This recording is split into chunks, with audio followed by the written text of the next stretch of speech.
Hello ka, Dora. Gulat kayo, no? Kala nyo si Little Dora ito. Nagkakamali kayo. Kuya po ni Little Dora to. Oops, wait lang. Ibibigay ko na po sa kanya. Thank you po sa inyong suporta. Happy Tuesday po, mga ka-Dora!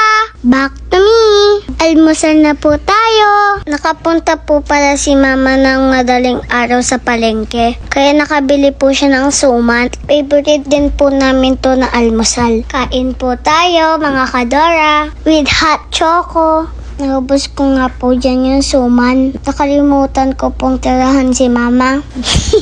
Abang kumakain nga po ako. Ang lalim po ng iniisip ko dyan. Pero hindi ko naman po alam kung ano yung iniisip ko. Hulaan po ninyo. Pagkatapos ko naman po nag-almusal, nag-pack na rin po ako ng baon ko. Chicken katsu nga po pala yung ulam ko. Saging, KitKat, at Prote Juice. Yan na po, may bana kasi school.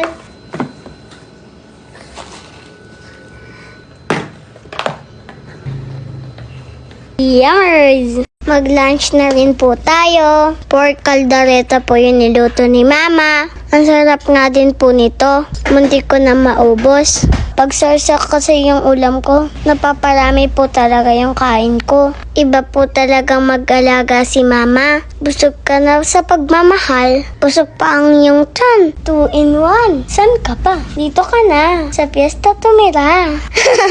After ko naman po kumain, inayusan na po ako ni Mama at tinatid sa school. Salamat po sa inyong suporta. Sana po wag kayong magsawang manood sa mga daily vlogs ko. Please, paki-follow naman po ang aking page. So, yun lang po. Thank you for watching. See you on my next one. Bye!